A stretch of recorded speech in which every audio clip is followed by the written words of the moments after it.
Hello, welcome to another audio commentary for Series 1 of Parallel. Today we'll be watching Episode 3, Trading Time. There's my old logo. Oh, and of course this is the introduction of Unit into the series of Parallel. The idea of that was to try and give Torchwood an opposing force that was more government based. And this is the Doctor. Doctor? Oh, hello. Sorry, I was busy. Wow. I was concentrating. Wow. Anyway, hello. Who are you? Tony, this is the Doctor, our main scientific researcher. Like I've said before, I try my best to do a sort of David Tennant impression, just to give it that idea that it is the 10th Doctor. Policy is first name only. And what about your Doctor here? Well, he's stubborn. Come on, my office. That was, of course, something with the first name only was from the Series 2 episode with Torchwood. I just wanted to try and keep as many of those traits as I could into the series, because this is still the government, the full organisation version, as opposed to the one with Jack. Something I didn't mention in the last two commentaries, the other one I needed to make sure I kept doing was the UK has a president and America has a prime minister in the parallel universe, so I've got to make sure I keep all those things, all that continuity the same. You really think he would not see through your cover-up? You shot him, Blackmore. And when were you going to tell me this? Of course, Tony's voice is just me with a slightly more croaky voice, and James was a deeper voice. And here's the trader. Character I got from Dinosaurs in the Spaceship, actually. It was that same sort of idea. I really loved David Bradley's performance, and I wanted to give it that sort of same energy.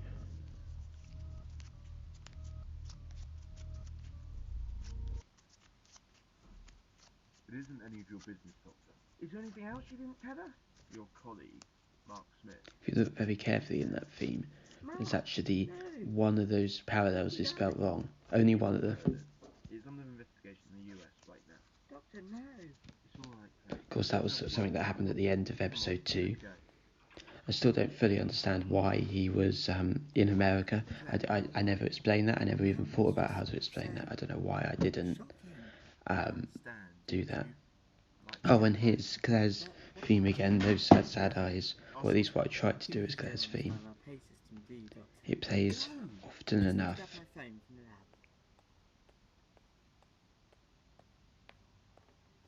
Of course, this little section of the lab, or the base here in that corner, it changes quite a bit until I finally decide what it should look like near the end of the series. Yes, I did just completely make that up. Could have given it a better name, I think. Because I want to try and keep the idea of the conflict between the Doctor and the military. Almost what it was like with Unit and the Third Doctor. Doctor, how do you think Torchwood Base is being run? By James. Yes, how do you think his leadership is? Well, tell me what happened recently with the Dark Horde. He was taken to be put into... I didn't think it came across, but Tony was meant to be someone that the Doctor could trust a little bit more than other people inside Torchwood. I don't think that ever really came across, but he was meant to come across as someone that was a little bit more... trustworthy. How long has Claire worked here? She's worked here since you signed up, according to the files I read before I came. Interesting, because my memory... I also need to keep throwing in those little seeds for my story arc, which is who's Claire and where's Rose. Sometimes I feel like maybe I might have overdone it, but it does have to be mentioned at least once an episode. Hello, everyone. Who are you? I have given up with Footsteps in the second series, because they never always matched up.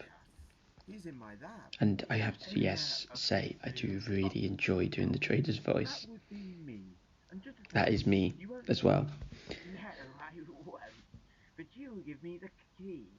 And why would I do that?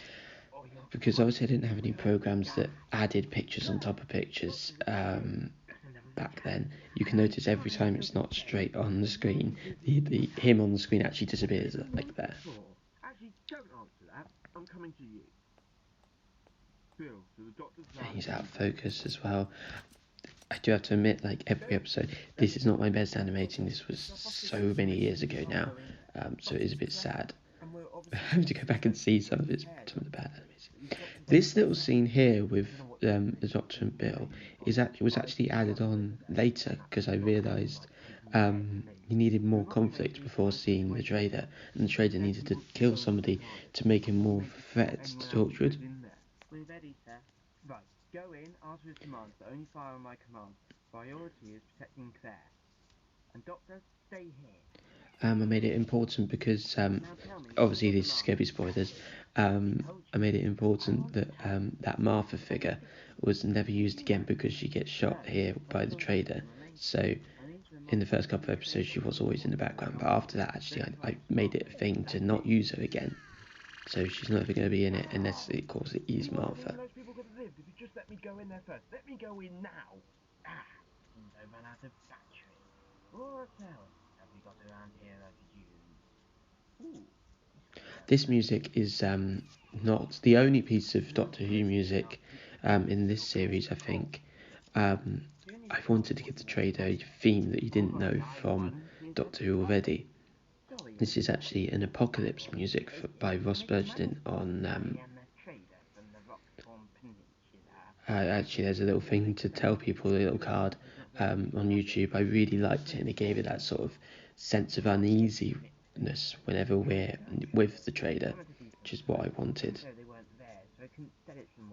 Yes, and it's that idea that he's come from the future in order to find something that's rarer in his time, so then he can go back to his future and sell it.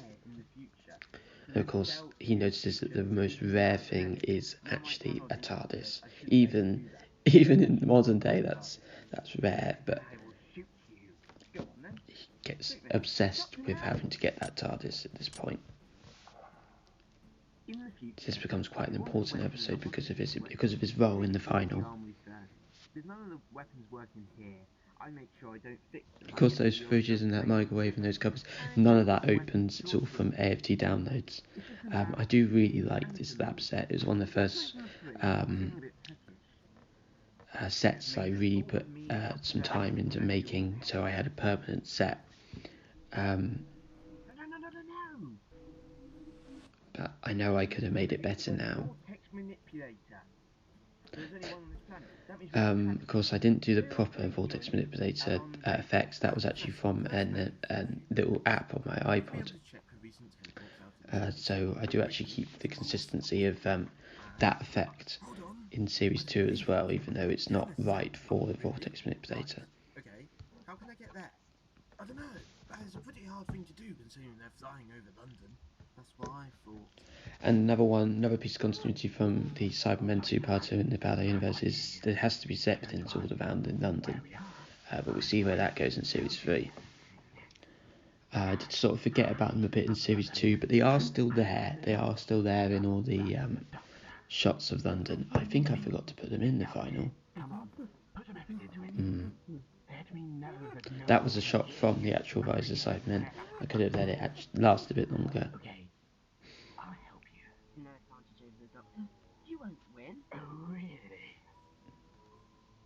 That's of course an elastic band, but I thought it worked quite well actually. I really like being able to do full articulation with this trader figure. I mean, his arms aren't the best, but that head really gives me lots of room. The green screen's okay here, but I wasn't able to put a video in front of a video, so that's why the outside doesn't actually move, which is a bit of a shame. Well, sort of. Isn't there a quicker, safer way? Probably, but it's way more fun. Of course, like I said in the second episode, the blue screen has stopped happening with that screen now. This is actually the steps from the Big Bang Theory set that I made because I wanted to give it I needed steps, and it's what I had already. This green screen's okay, but it's still, green screen in this series isn't the best. Yeah, so you see a shadow on the Zeppelin there. Sadly, I feel a bit embarrassed by it now. This is clearly a massive rip-off of The End of Time when the Master says this. And the shot's almost the same as well. Actually, I'm okay, thanks. Are you alright? Yeah. There's one thing I never answered. Who owned this Zeppelin? Why is it in the sky, and how did he adopt it? I feel like maybe I should have had a scene where he throws all the people that were on the Zeppelin off, or something along those lines, just to... The most valuable thing I have ever seen. I quite like the that decanter I made there. That's actually a couple of pieces of Lego. No. Give me the key, or she will fall to her death. This is the type of thing where No. that music really works, I think, for this episode. And I really like that key. That key is actually just a tiny piece of That was a waste of a perfectly good chair. I think it's just cut off from like a Donna coat, I think, when I made the Donna. And I just cut it into the shape really carefully and painted it brown, well, yellowish. It works quite well. Which means time travel. And time travel like this. Meaning I can just go back in time a few minutes. Of course, most of this set for the Zeppelin is the Pyramids of Mars one from AFT, and I just thought that gave it the right sort of grand, posh living room type thing. Are you alright? Yeah. Don't you dare!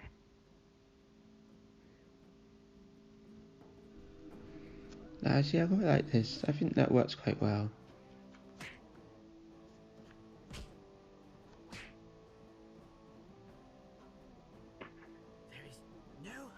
Not so sure about this. This could have been done better. Of course, that's just a piece of cardboard at the top of the Zeppelin. I feel like maybe I could have painted that grey or something just to make it look a little better. Of course, his arm's disappearing there. But it tells the story. It sort of works.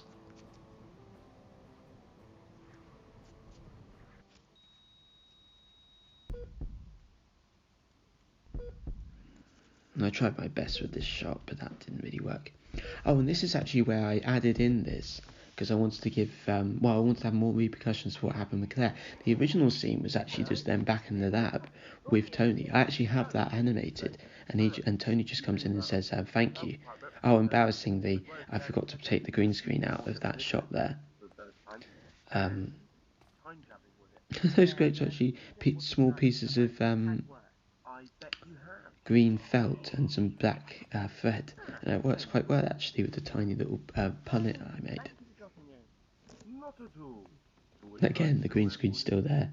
I sort of get away with it because the wall around there with the flowers is also green. Of course, they're Lego flowers, and most people I think do that because they're just the right size for figures. A lot of Lego stuff works quite nicely for figures. That's where I get most of my mugs as well in this series.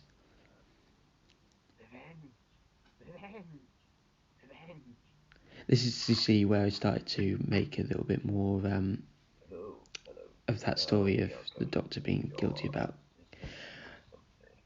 keeping Claire safe. Oh, and this scene was always in it. And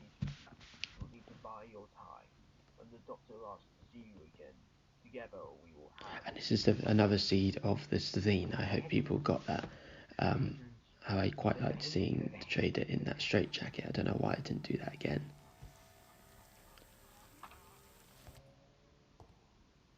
And it's also showing the first seeds of his insanity that they've, like the extra insanity that they've given him.